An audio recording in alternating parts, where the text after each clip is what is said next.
अगर emergency use authorisation के लिए पास हैं तो इमरजेंसी जब है ही नहीं तो मतलब को क्यों लगा रहे हो?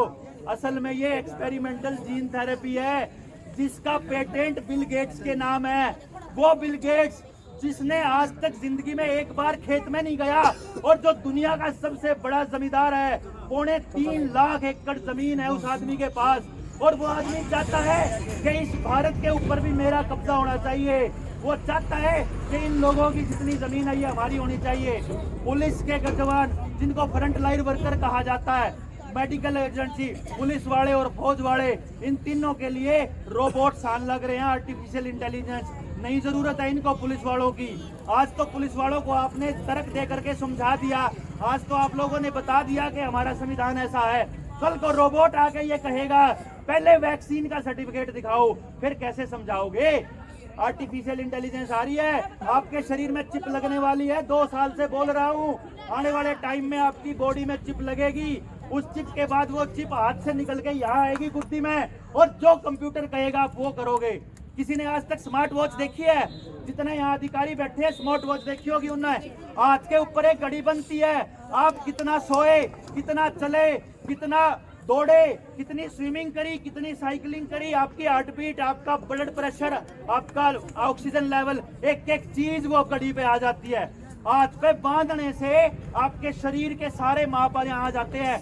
आप सोचो उस घड़ी से अगर इंफॉर्मेशन मोबाइल में जा सकती है, आप मैंने न्यू बताओ कौन सी पैड़ी ऊपर जावे हुए तो पैड़ी नीचे आवे। एक बात समझो, अगर हमारे शरीर की जानकारी मोबाइल पे जा सकती है, अगर हमारे शरीर की जानकारी अमेरिका जा सकती है, तो अमेरिका से जानकारी शरीर में भी तो आ सके।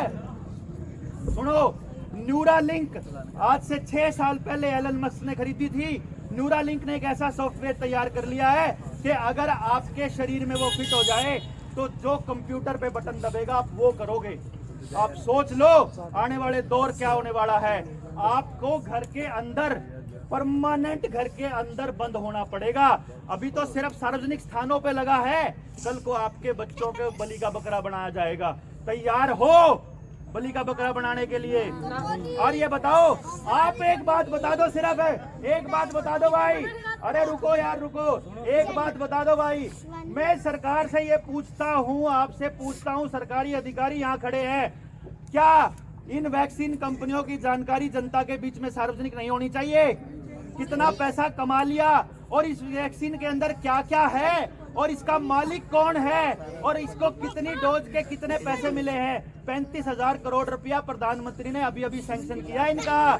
35,000 करोड़। अभी आदर पूनावाला ने चिट्ठी लिखी, किसको लिखी? उद्धव ठाकरे को। ये बोला मेरे वैक्सीन का स्टॉक एक्सपायर होने वाला है, जल्दी से लगवाओ। उद्धव ठाकरे ने पूरे महाराष्ट्र में जाम लगा दिया, बंद कर दिया, और लोगों ने घर घर जाकर लगवाने शुरू कर दिए। जैसे अनिल विज ने यह बयान दिया था कि भाई तुम लोगों को यहाँ नहीं घुसना दिया जाएगा, और नरवाना का छोरा मोहित उन्हें अपने बापू द्वारा फोन करा, अग बाबू ओडा को नहीं जानते मैं क्या करूं? होगा बाबू बोला रे लुआ ले वैक्सीन के फर्क पड़ रहा है, कोई बात नहीं, किसी का कुछ कौन होया। मैंने पूछो रे कुछ होने खातर लुआओ हो के? अब ठीक होने खातर लुआओ हो, जब बीमारे को नहीं तो क्या खातर लुआओ हो? वो छोरे न जाके वैक्सीन लगो। साहब गुलेरिया साहब ने नक मार के बाहर भेज दिया हमारे को। इन अफसरों से अगर आप लॉजिक में सवाल पूछोगे ना, आपसे बात ही नहीं करेंगे। इतना WHO पागल हो रहा, इतने बड़े बड़े डॉक्टर पागल हो रहे, तो हम पागल है के? तुम लोग तुम्हारे नौकर हैं के? हम बलि का बकरा है के? हमारे बच्चे जो हैं वो एक्सपेरिमेंटल जो है वो गिनी पिग हैं क्या? वो हमारे लैबोरेट हैं क्या? आप जब सारे के आपके बच्चों की नाक बंद कर करके कुदरती जो शरीर के अंदर है, आपका इम्यूनिटी सिस्टम बंद करके, आप मुझे ये बता दो कि आपको रोज 500 रुपए देने ज्यादा बढ़िया है या रोज काम करवा के 500 रुपए देने ज्यादा बढ़िया है? काम करवा के एक भी आदमी नहीं मिलेगा जो ठगी से 500 रुपए चाहता हो। यही अपने शरीर का है। जब शरीर बीमार होता है, सबसे पहले अपने को अगर नाक में कुछ गलत, देखो मुंह के अंदर अगर कुछ जाएगा शरीर में तो 2 रास्ते हैं जाने के, एक नाक और एक मुंह। जब भी नाक या मुंह में कोई चीज गलत जाएगी हमारे शरीर के अंदर, तो नाक सबसे पहले रिएक्ट करता है और हमें छींक आती है, छींक के साथ वो चीज बाहर निकल जाती है। अगर फिर भी वो ठीक ना होए तो उसके बाद आपको जुकाम हो जाएगा, और वो उस नाक में जो सिनक आया है वो उसके अंदर मिक्स होकर के वो बाहर आ जाएगा। उसके बाद भी अगर आप ठीक ना हो तो आपको खांसी हो जाएगी, खांसी से वो बलगम के साथ बाहर आ जाएगा। उसके बाद भी अगर ठीक ना हो तो आपको बुखार आएगा, वो शरीर अपने आप को हीट करके और उस अंदर ही उस वायरस को मार देता है। ये है मेहनत करके 500 रुपए कमाने, मेहनत करके शरीर ठीक करता है। और शरीर जब भी शरीर के अंदर कुछ जाएगा वो मेहनत करके ठीक हो जाएगा। आप देखो इस वैक्सीन जब ये बीमारी आई, इस बीमारी में एक भी भिखारी नहीं मरा, इस बीमारी में एक भी गरीब आदमी नहीं मरा, गारंटी से कहता हूं मैं आपको, एक भी नहीं मरा। और गांव में जो मरा, कौन मरा? जिसकी कार भी ऐसी, जिसके घर भी ऐसी, जिनका सब कुछ ऐसी, जिनका पसीना ही नहीं आंदा वह मरे। जिनसे बीमारी का सिर में दर्द होंदे दवाई ले ले हैं, जिनने अपने शरीर केमिकल का डड्डा बना रखा है वो बीमार होए। दूसरे नंबर पे कौन मरे?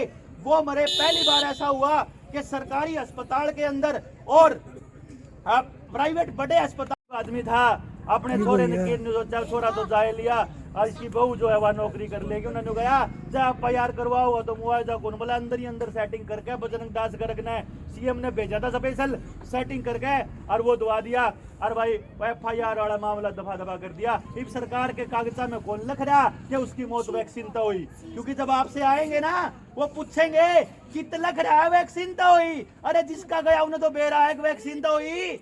जब मैं ठीक था भाई, मैं बीमार था और मैं बीमार होने के बाद मैंने लगवाया, फिर तो न्यू मान लू कि मैं पहला ही बीमार था, मरने वाला था। जब मैं ठीक ठाक हूं, जब मेरा कुछ हो तो जिम्मेदार वैक्सीन होगी भाई, तब भी किसी और की गलती है। और कमाल की बात, सरकार मानने तैयार नहीं होती, क्योंकि रजिस्ट्री नहीं होती, क्योंकि अखबारों में हो जाएगी। इन्हें बेरा है 4 दिन लोग रो पीट के न छक लेंगे। इन्होंने पुलिस महकमे में चले जाओगे, यारे चौकी है तारे गांव में, जाकर पूछो, अपनी कंप्लेंट लिखवा के देखो, चौकी इंचार्ज आपको ये कहेगा कि भाई टेम नहीं है, इतना काम ज्यादा है, स्टाफ कम है। आपको ये जो भी अपने लेकर जाओगा या बात कंधा पाओगा, मास्टर दौरे चले जाओ वो भी नुकंदा पाओगा, बैंक काला दौरा चले जाओ वो भी नुकंदा पाओगा।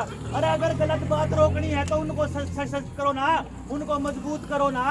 आप लोग जो बीमार है उसके लिए इलाज कराओ ना। आप लोग जो गलत, अरे इसको क्यों धक्का कर रहे? क्योंकि आप लोगों को ये मालूम नहीं है, पानी का एक टान लाग रहा, बिजली का एक टान लाग रहा, प्रदूषण का एक टान लाग रहा। इब्ती तो के करे गरीब आदमी गोसे बाढ़ ले है, लकड़ी बाढ़ ले है। ईब थोड़ा सा पराली चढ़ाने के ऊपर 1 करोड़ का मुकदमा था ना, वो ईब गरीब आदमी खातर बता दो कोई बोलता हो तो। रोज की रोज इसे केस आन लाग रहे, फोन आवे, बोला डॉक्टर साहब औलाद मर की क्या करूं, मैंने पूरा इब्बत तुमने देखा को नहीं है। अपने बड़का ने जब गोदी में लेकर अस्पताल में खड़े रहोगे ना, और कोई पूछता भी नहीं है, जब देखियो क्या हाल होगा। ये प्रधानमंत्री कैसा है आप लोगों को नहीं पता है क्या? 2002 में इसके ऊपर आरोप लगा था कि इसने गोधरा कांड करवाया। 2000 से ज्यादा श्रद्धालुओं को जिंदा जलवा दिया था इस आदमी ने। भाई साहब, नरबली लेने का इसका पुराना इतिहास है। और इसका जो गृह मंत्री, जो आज के टाइम पे जो सी पुलिस मारी गृह मंत्री के अंडर काम करती है, वो गृह मंत्री तड़ी पार रहा है भाई साहब। वो तड़ी पार आदमी कानून व्यवस्था को संभाल रहा है। आप सोचो वो आदमी आपके ऊपर कैसे कैसे जुल्म कर सकता है। वो नरबली लेने का इतिहास है। ये नरबली आप ली जाएंगी आने वाले दौर के अंदर, और उसके अंदर ना कोई नौकरी वाला बचता, ना कोई SDM बचता, ना कोई DC बचता, ना कोई गरीब बचता, ना कोई अमीर बचता। जिसके शरीर में रिएक्शन हो गया वो गया, जिसको कोई परमानेंट अपाहिज हो जाएगा, कोई कुछ हो जाएगा। और किसी आदमी के तो वैक्सीन लागे पाछे दिमाग में डिसीजन लेने की क्षमता ही खत्म हो जाएगी कि मैं सही कर रहा हूँ कि गलत कर रहा हूँ। यो हाल होने वाला है थारा देश के अंदर। ये लोग अराजकता लाना चाहते हैं, भूखमरी लाना चाहते हैं। देश के पास 240 लाख मीट्रिक टन अनाज होया करता हर साल, 1 साल के लिए। आपको शायद इस बात का पता नहीं है, इस टाइम भारत के पास सिर्फ 100 लाख मीट्रिक टन अनाज बचा है। सोच लो यह हालत होने वाली है। देश भूखमरी पे जाएगा, सारे के सारे धंधे चौपट होंगे, आपकी सारी सुविधाओं को वैक्सीन के साथ जोड़ेंगे और आपकी नाक में दम किया जाएगा। आप ये मान लो, अगर जयू रास्ता ठीक हो तो जाकर लुआओ वैक्सीन, जितना जी करो उतनी लुआओ, कोई टेंशन नहीं, कोई नहीं रोकता। अरे को रोकन कौन आए, बताना आए हैं। दिमाग लगाओ, दिल से काम लो, देखो कि प्रधानमंत्री ठीक कर रहा है कि गलत कर रहा है। अगर ये आदमी ठीक कर रहा हो तो हमने फांसी तोड़ो, और ये गलत कर रहा हो तो सड़क पे उतरो। मैं एक रास्ता बताता हूँ, अगर कल को आपका राशन पानी बंद होता है, इस गांव का जितना अमीर आदमी है, इस गांव का जितना वो आदमी है जिसकी रोटी ठीक से चल रही है, उसका ये फर्ज बनता है कि वो आदमी आए और इन गरीब लोगों के साथ खड़ा हो, उस राशन वाले को पूछे कि तेरी औकात क्या है, तू हमारे से पूछेगा वैक्सीन लगवाई कि नहीं लगवाई। और जो गरीब आदमी है उसकी ये ड्यूटी बनती है कि जहां संख्या बल की जरूरत होती है, जो गरीबियां पुलिस वाले आके गिरफ्तार करे थे, मैं कहूँ था मैं गिरफ्तार होऊंगा क्योंकि मना न्यू बेरा है। आज गिरफ्तार हो गया तो थाने में पड़े रवांगे, गड़ते रवांगे। वैक्सीन लगवा के गड़का को नहीं मरना हमने भाई, हम लड़के मरांगे, आखिरी दम तक लड़के मरांगे। अपने बड़का ने लैबोरेट बन कौन देवा, अपने बड़का ने इनके हाथा कौन चढ़न देवा। स्कूल में तो काटने पड़ो, तारे स्कूल बनाने पड़ो, हमने चाहे कुछ करना पड़ो, हम अपने बड़का ने कौन देवा। एक बात समझ लियो कि भाई हम अपने बच्चों को इनके आगे सपोर्ट, इनके आगे सरेंडर नहीं करेंगे। हम अपने बच्चों को वो गए पुलिस वालों ने बेरा ला गया कि ये ठीक बात बोल रहे हैं, इन्हें बेरा ला गया कि ये लोगों ने बचाने वाला आदमी है, इन्हें बेरा ला गया कि इंसानियत के लिए लड़ाई लड़ रहा है। अपने कुछ नहीं लेना, आप पता है माने कोई मतलब नहीं आपका, लेकिन मैं आपको ये बताने आया हूँ कि अगर मुझे मालूम है कि ये कितना बड़ा षड्यंत्र है और मैं आप लोगों को ना बताऊं तो गलती मेरी है, ठीक है ना। लेकिन मैंने आपको बता दिया, आगे तय मैं आपको बताऊं, आप भाई चलेंगे चंडीगढ़ से चल लूंगा दिल्ली के लिए पैदल, और जितने लोग आना वो अपने गाँव वाला ने समझा लो, आड़ा सारे के सब ने पैदल चलना पड़ेगा दिल्ली का तर। हम जाओगे परमानेंट बैठांगे, हम अपने बड़का के रोजगार का भी इंतजाम कर लेंगे इस मुसीबत का पंडा छुट गया तो। क्योंकि मैं आपको ये बात बता देता हूँ, 10 साल चलना है खेल, 10 साल चाहे तो आज समझ लो, और नहीं तो 2 साल पाछे मेरी यहाँ बात याद आवेंगी आपको। 2030 तक का खेल है, मैं बताने लग रहा हूँ 2030 तक का खेल है। मैं जो बताऊँ था गांव का कोई जिसका दाने थोड़े ठीक हैं, जिसका जमीन थोड़ी ठीक है, जिसका ब्यों थोड़ा ठीक है, चाहे बेशक सरपंच क्यों ना हो, चाहे बेशक यो बीजेपी का दलाल क्यों ना हो, चाहे कोई और क्यों ना हो, बालक उसके भी भाई मारे बाल का बराबर है। हम उसके बच्चे के लिए भी लड़ाई लड़ेंगे, हम उसके बच्चे को भी बचाएंगे, हम उसके भी, अगर उसके साथ भी कुछ जुल्म हो रहा है, अगर उसके बच्चे के ऊपर भी जबरदस्ती हो रही है कि स्कूल में नहीं ला कर देंगे तो पढ़ने देंगे, तो सारे जने पहुंचो उड़े जाके जड़े बलि चढ़ेगी, बलि चढ़ेगी। मैं सबसे पहली बलि देने तैयार हूँ, बाकी चुन चुन अपनी अपनी बलि देने तैयार हो अपने बड़का खातर। उन लोगों ने इनसे लड़ाई लड़नी पड़ेगी, कोई राह नहीं है, कोई राह नहीं है। यह कदे नहीं सोचते हो कि ये थारा पेंडा छोड़ देंगे, कति नहीं छोड़ दे, कति नाश करके आड़े नाशा गिट्टी तक लाओगे, गिट्टी तक, और कति बैठावेंगे चढ़ते नाश होगा। ये भी इससे बचने का रास्ता सिर्फ आप लोगों के पास है। क्या रास्ता है? अपने लोगों को जगाओ, डीसी ने जो आदेश पारित करा उसका खुला विरोध करो, अपने सोशल मीडिया के ऊपर लिखना शुरू करो, अपने लोगों को समझाओ, नहीं समझ में आंदा तो भी समझाओ। मना नहीं मेरा धारा समझ में आओगा कि नहीं आओगा, मना नहीं मेरा जिंगा पालम गया उनका कितना आया, लेकिन मैं तो समझाऊंगा। जब थारा समझ में आंदा हो तो फिर और ना समझाओ, नहीं समझाओगे तो फिर कल्प्रिट थमोगे, फिर कसूरवार थमोगे। मैं अपने पाप से मुक्ति पाने के लिए कि मेरे को मालूम था और मैंने अपने लोगों को नहीं बताया, मैं इसलिए लग रहा हूँ। मेरे को यह मालूम है आपका बच्चा बचेगा तो मेरा बच्चा बचेगा। मैं अपने बच्चे की लड़ाई लड़ रहा हूँ, आप अपने बच्चे की लड़ाई लड़ो, और मेरा बच्चा सिर्फ तब बचेगा जब पूरा समाज बचेगा। मैं यह लड़ाई आप लोगों के हाथ में है और मेरे हाथ में नहीं है। तो एक एक आदमी ने गश्त निकलना आपका काम होगा।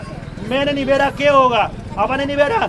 जिन लोगों के खिलाफ अपनी लड़ाई है वो दुनिया के सबसे ताकतवर लोग हैं, लेकिन एक अदना सा आदमी खड़ा होगा नुका पुलिस वाले ने कर ले भाई गिरफ्तार, मार ले भाई जो मारा जावे, मार पे को नहीं रुका जाता।